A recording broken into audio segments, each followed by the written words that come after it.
నిన్న జరిగింది. నేను అడుగుతున్నా, ఇంతమంది పోలీసులున్నారు. ఏదైతే జగన్మోహన్ రెడ్డి గారు వచ్చారు, రోడ్డు మీద తిరుగుతా ఉంటే కరెంట్ ఆఫ్ అయిందంట. ఓకే, ఎవరు ఫెయిల్యూర్? నా గవర్నమెంట్. ఇప్పుడు ఎవరి గవర్నమెంట్? ఎవరిది బాధ్యత?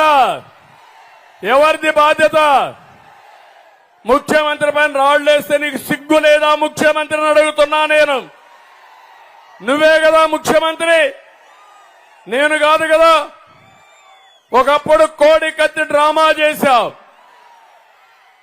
గొడ్డల వేడితో బాబాయిని చంపి ఆ నేరాన్ని నా మీద మోపేదానికి ప్రయత్నం చేశావు. ఇప్పుడు నీ చెల్లులు అడుగుతా ఉంది రోడ్డెక్కి, జగన్మోహన్ రెడ్డి సమాధానం చెప్పు. బాబాయిని చంపిన వాడికి ఎంపీ ఇచ్చావు, నిన్ను నీ పార్టీకి ఓటేయడానికి లేదు. వైఎస్ఆర్ కాంగ్రెస్ పార్టీ పూర్తిగా రక్తపు మరకలో కూరకపోయిందని నీ చెల్లులు అడిగితే సమాధానం చెప్పలేని అసమర్థుడు నాకు నేరాలు అడ్డగడతావా నువ్వు? నేను నేరాలు చెయ్యను. నేరాలు చేసేవాడిని తుంగలోనే దొక్కేస్తాను. ఎవరిని వదిలిపెట్టను. ఇన్ని రోజులు నా పైన దాడులు చేశారు, పవన్ కళ్యాణ్ పైన దాడులు చేశారు. ఇదే విశాఖపట్నంలో పవన్ కళ్యాణ్ గారు ఎయిర్పోర్ట్ లో దిగితే నేరుగా ఆయన పోనీయకుండా చేస్తే, కారులో నిలబడుకోనీయకుండా చేస్తే, కారులో కూర్చునబెట్టి హోటల్కి వెళితే హోటల్ నుంచి 24 గంటల్లో ఇమ్మీడియట్ గా మీరు వదిలిపెట్టి విశాఖపట్నం వదిలిపెట్టి పోవాలని ఈ పోలీసులు హుకుం జారీ చేస్తారు. ఉన్మాది జగన్మోహన్ రెడ్డి చెప్పాడని నేను అడుగుతున్నా.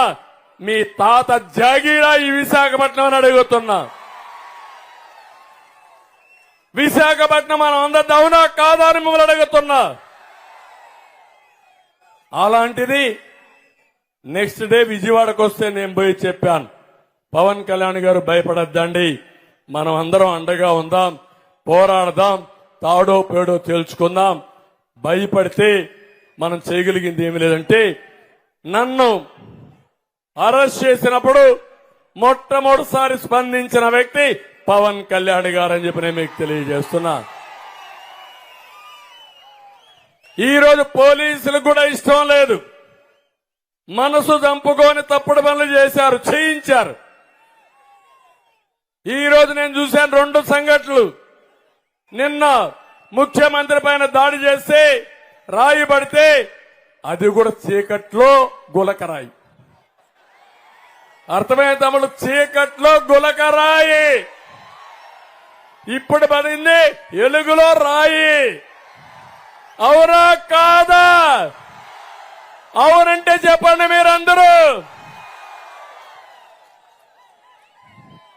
అంటే కరెంటు ముఖ్యమంత్రి పోతా ఉంటే కరెంట్ ఉండదా?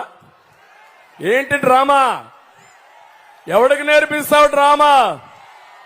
14 ఏళ్లు ముఖ్యమంత్రిగా చేశా. నువ్వు పేగు లెక్కేస్తే, ఆవులిస్తే నీ పేగులు లెక్కేస్తా నేను. నాకు రాజకీయాలు నేర్పిస్తావా జగన్మోహన్ రెడ్డి? నీకు ప్రజలు రావడం లేదు, రారు. నువ్వంటే అసహించుకుంటున్నారు. ఎప్పుడెప్పుడు నిన్ను వదిలించుకోవాలని బాధితులంతా ఒకటి అయిపోయారు. అందరం బాధితులమే. ఈ రాష్ట్రంలో నేను కూడా బాధితుడినే, అవునా కాదా తమ్ముళ్ళు అని అడుగుతున్నా. మా తమ్ముళ్ళు బాధితులే. ఇక్కడ ఎమ్మెల్యే శ్రీనివాసరావు బాధితుడే, శ్రీనివాస్ బాధితుడే, భరత్ కూడా బాధితుడే, మీరు బాధితులే.